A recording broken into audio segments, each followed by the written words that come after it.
Welcome back to the semifinals here at the Swatch Women's Pro. It is a glorious morning at lower trestles in San Clemente, and Nikki Van Dijk loving the conditions. Starts off beautifully, straight up vertical on this glassy open face.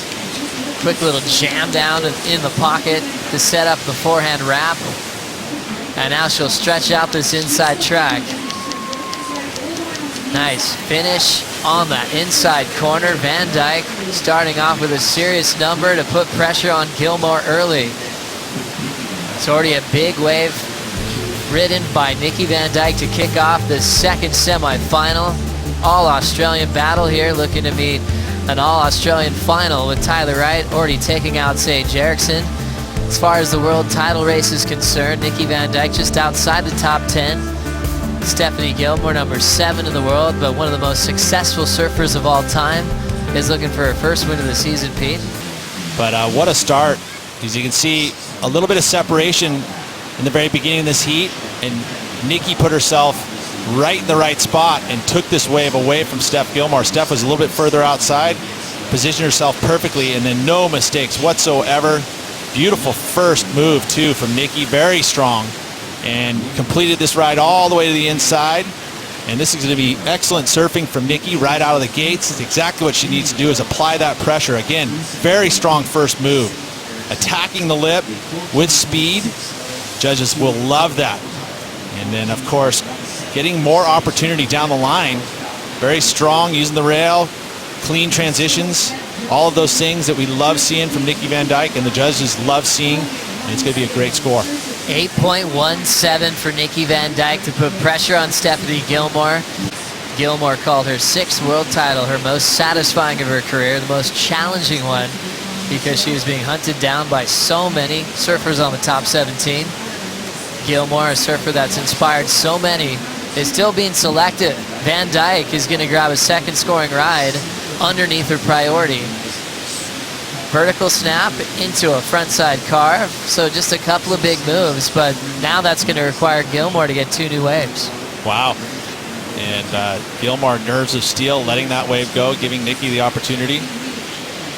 Nikki capitalizing. Probably not going to be as high as her first wave, but nice little token to sit next to her first wave. Is good. Attack of the lip. Again, beautiful carve. 2 nice separate type of turns. Is showing a bit of variety. This wave tapers off pretty quickly. Doesn't quite give her that inside connection, but the first turn was strong. Beautiful snap, and then again, very similar to what we saw from Tyler, where you have those combination major moves where you go out of the snap, no pump anywhere there, just straight to the bottom for a nice little solid bottom turn, then the big round cutback arc. Obviously, we've got a little bit of motion now with Gilmore holding priority, looking to break the combination. And she ends up slowing down her roll. That opens it up for Nikki Van Dijk to roam free without priority. Checks out the lowers left, snaps it off the lip. Another backhand carve for her second maneuver. And just chipping away on the inside corner. She'll get a little hung up on the third move. Looks for a little finishing section. Keeping that down the line drive. We catch up to Gilmore on her kick out. Shorter right-hander, moved off her position spot, and now she's paddling super hard because a bigger wave is starting to roll through. Wow, and felt a little bit of pressure to be able to grab a wave right out of the gates here. This wave tapers off pretty quickly, just the quick snap to cut back combo, but not going to be as strong as either of Nikki Van Dijk's waves. And she kicks out, and this wave rolls through the inside. She's not outside far enough. Take a look at Nikki Van Dijk's left here. This wave stood up, so it was giving her the opportunity. Probably not as strong as she would have liked in those first 2 maneuvers. And then there, gets stuck in the whitewash, so this wave not going to factor into her top 2. But Nikki staying loose as she has just been connecting with waves. And then now we have an opportunity on the outside, Joe. Looks pretty good for Stephanie Gilmore. Stephanie Gilmore sprint paddle to get back into position for this wave. Beautiful flow on that frontside fading cutback. Pushing harder on the second point. Jamming it off the lip. Hammers it out in front. Beautiful off the bottom, off the top motion. Now running after a finish. sets the rail for a roundhouse cutback on the inside corner. So Gilmore playing catch up to the Victorian and Nikki Van Dijk. Well, Stephanie answered back here. I think she's going to get her best wave so far as we take a look. One thing that she carries more so than anybody else on this tour is that flow. You see just combination of major moves.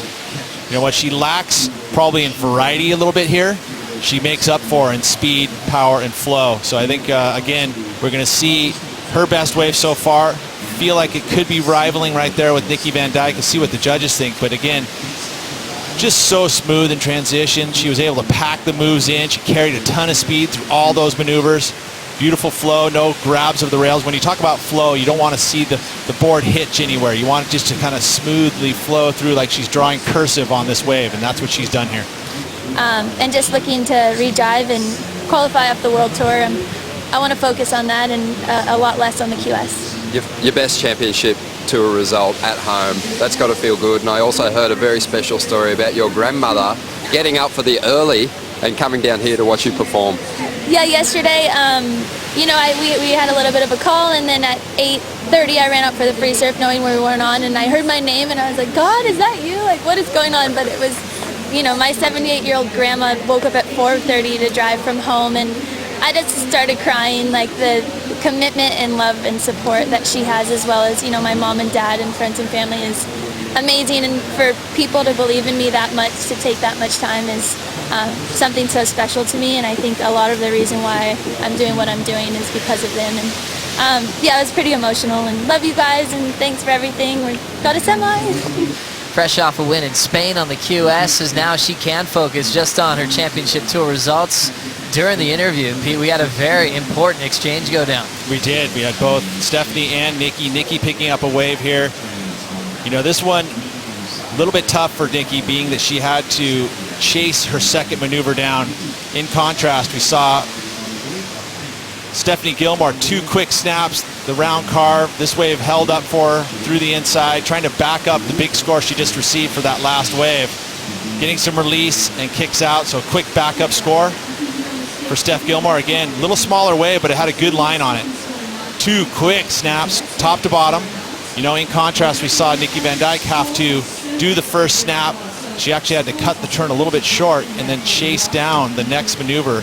So I feel like this exchange here is so important, being that their exit wave scores were pretty similar, although you see almost a point difference in Stephanie and Nikki's major scores.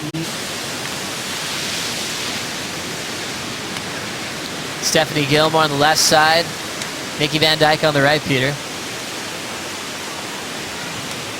Well, this is actually the score of 5.33 of Nikki. That's not quite her 8.17, but Stephanie Gilmore's 9.5. Again, carrying a ton of speed, power, and flow to that maneuver. I mean, she packed them in. Again, I think the judges really putting a lot of emphasis on that speed, power, flow part of the criteria. Looks like we've got a little possibility coming throughout the back. One of the bigger waves of this matchup. Gilmore with priority if she wants it, because Van Dijk only needs a 6.67.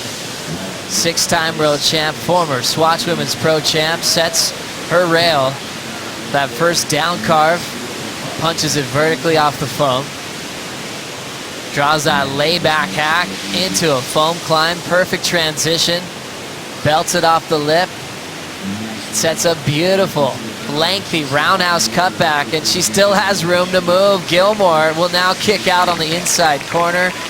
Just putting a lowers right to pieces down the line. Variety, speed, power, flow. I think she used every part of the criteria. I like that wave a heck of a lot better than the 9.5. So where do you go now, right? I mean, that's my opinion, of course. I'm not on the panel, but that one did have a lot more variety. She was getting some release. She mixed it up. Let's take a look again. Nice size set wave. This wave stayed open the entire wave. First turn here, strong. Big carve, straight to the bottom. Attacks the lip that time. Glides over the lip, and then now a big layback snap where she changes the angle of approach. Again, climbs the whitewater, goes up vertical. Again, connecting with the lip. Now beautiful arc. Rebounds the whitewash with speed. So all of that stuff, all that variety, all of the speed that she carries through those moves. I mean, it's hard not to say that that's the best wave of the heat. Let's take another look from the takeoff spot up the point here, Pete. What do you think about the first few turns? Well, again, nice size set wave. So she's one of the bigger waves we've seen in this set.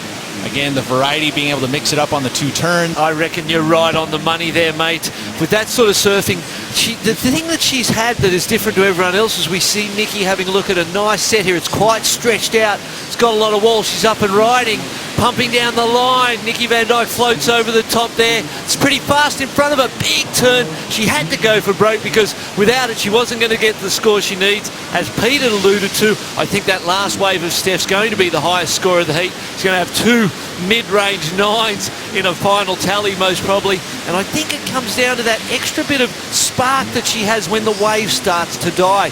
Nikki, when that wave she's got to the inside started to bog a little bit of rail, lose the energy in her performance, whereby Steph has been able to keep that energy all the way to the end, keep the judges' enthusiasm and their passion for what she's doing engaged. Nikki needs to sort of up the energy at the back end of the rides. I think that's been the difference in the back end, because at the front end of the ride, Nikki's matched Steph on those first big turns, but towards the end, Steph's managed to maintain the energy. This year for Gilmore, she's been acting as spoiler, but we've seen stranger things in surfing in the past. We still have this event and a few more to go, so 40,000 points is kind of what Gilmore's trying to channel towards the back end of the season. Nikki taking a ride in on this inside corner left, and she'll celebrate her personal best result of her career into the semifinals, gaining momentum into the European leg of the season. She should be happy about this performance. I mean, she's definitely re-qualified, so she's been able to kind of now focus directly on this championship tour, and it seems to be working out for her as she's made a semifinal, finishing with an equal 3rd. She's going to jump up into that top 10 picture. And with Cascais coming up, as well as the Quixo or Roxy Pro, got 3 more events to start making a push further up that rankings. Looking forward to the final of the Swatch Women's Pro. Stephanie Gilmore takes on Tyler Wright.